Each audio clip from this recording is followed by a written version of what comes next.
আসসালামু আলাইকুম এভরিওয়ান, আরও একটি নতুন ব্লগ নতুন সকালের সাথে তোমাদের সকলকে জানাই ওয়েলকাম আমার এই সিম্পল লাইফস্টাইল ব্লগে।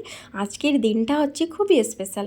আজকের দিনটা যদিও হচ্ছে গিয়ে মহরমের দিন, সেই দিনে গেছিলাম বাপের বাড়ি। ওখানে যে গেছিলাম না, আমাদের গোলু সোনার ছিল মান্যত, তো মান্যত মানে এই করার জন্যেই মাঝারে যাওয়ার কথা ছিল, তো ওই কারণেই ছেলেদের জন্য ওই যে দেখলে ওইগুলো মানে ওখানে মান্যত ছিল ওটাই, যে আমাদের যে গামরা বলে ওইগুলোকে কিনে বাবুর জন্য দেওয়া হবে, মানে বাবুর মান্যত করেছিল আমার ভাবি।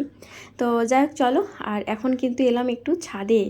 সেই দিন কি দেখেছিলাম না, জামগুলো তখন খুব ঠিকঠাক মানে পেকেছিল না, আজকে জামগুলো খুব সুন্দর পেকে গেছে। দেখতে পাচ্ছ গোটা মানে গাছটাতে ভরে গেছে জামে।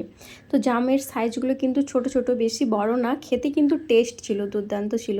তো আমি এই সময় একজনকে মিস করছি, খুবই মিস করছি আমি, সেটা হচ্ছে আমার সালিমা বোন। তো সালিমা বোনকে খুবই মিস করছি। এই সময়টায় আমি যদি মানে সালিমা বোনকে এখানে নিয়ে আসতে পারতাম, কি আসতে পারতো, তো একটু দূরে, কিছু করার নেই, তো নাহলে হাতে পেড়ে মানে জাম খাওয়ার ইন্টারেস্টটা আলাদা। তো তো সামনে যদি থাকতো সালিমা বোন উপভোগ করতো গাছ থেকে কিন্তু জাম পাড়া, তাই না? সালিমা বোনের বাড়ি যদিও অনেকটাই দূর, কিন্তু আমাদের বাড়ির সামনে। তো সময় যদি থাকে আসতে পারো আমাদের বাড়িতে, অনেক অনেক খুশি হব। তো চলো, এখন কিন্তু আমি পেড়ে নিচ্ছি জামগুলো পারবো, কেননা জাম মাখা করব বোনেদের সাথে। বেশি পারবো না, খুব কমই পারবো। তো বোন বলছে এখন যদিও না জাম মাখা হয়, বিকেলে জাম মাখা করে খাবো, এখন তুই যতটা খাবি অতটাই নিয়ে নিই, কেননা এখন স্নান ছাড়বো না, অনেকটাই লেট হয়ে যাবে। আর আজকে একটু যাব আবার মাঝারের দিকে বোনেদের সাথে ঘুরতে।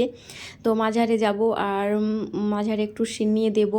তো চলো, এখন একটু ছাদে এলাম, স্নান সারবো, বিকেলের দিকে কিন্তু বেড়াবো আমরা সকলে, মানে মাঝারের দিকে যাব আর কি। তো এই যে ছাদে নিয়ে নিলাম কতগুলো জাম, দেখেছো হাতে অনেকগুলোই কিন্তু জাম পেড়েছি। জামগুলো খুব সুন্দরভাবে পেকে গেছে একবারে, কালারটাও খুব সুন্দর এসেছে, মিষ্টি খুব সুন্দর জামগুলো। তো চলো, এই যে জামগুলো পেড়ে নিলাম, এখন পেড়ে নিয়ে নিচে যাব। তো একটু নিয়ে নিয়েছি লবণ, আছে সাথে লবণ, আর একটু নিয়েছি বিট লবণ। এই দুটো বোনকে নিয়ে আসতে বলেছি, বোনকে বললাম যে তুই একটু নিয়ে আয়। তো মানে নিতে গেছে নিচে নিচে, আর আমি ওপরে সিঁড়িতে এখন বসে আছি, মানে আমার বরফবাদের ছাদে। তো সিঁড়িতে বসে বসে জামগুলো কিন্তু খাবো, তারপরেই কিন্তু নিচে যাব, স্নান সারবো, তারপরে মানে অন্যান্য কাজগুলো সারবো।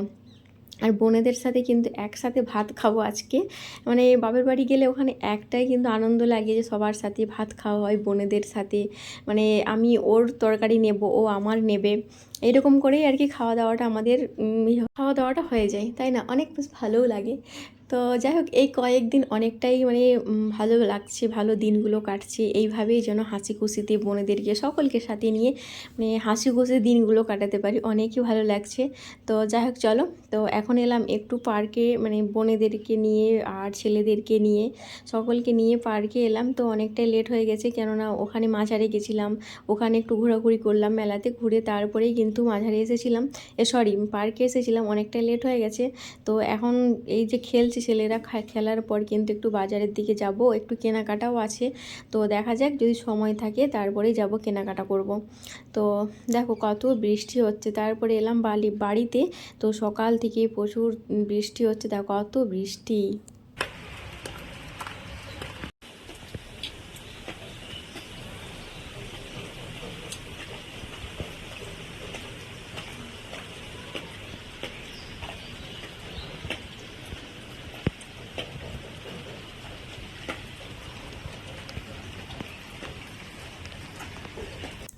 তিল মাখা খেতে না বেশ ভালো লাগে।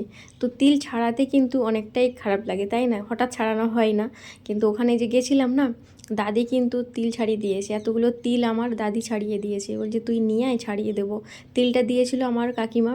তো তিলগুলো ছাড়িয়ে দিল আমার দাদি, ছাড়িয়ে নিয়ে এসেছি এখানে, ধুবো, ধুয়ে তিল মাখা করব, খেতে বেশ ভালো লাগে।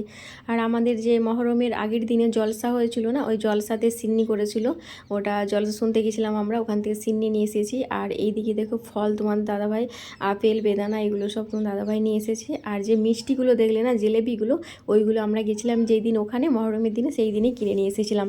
তো রাত হয়ে গেছিলো বাড়িতে আসার সময়, তো ওই কারণে ওইগুলোকে সব ফ্রিজে রেখে দিয়েছিলাম। সকালে এখন সব ওইগুলোকে বের করালাম, যেগুলো খাবো ওইগুলোকে খাবো নিয়ে।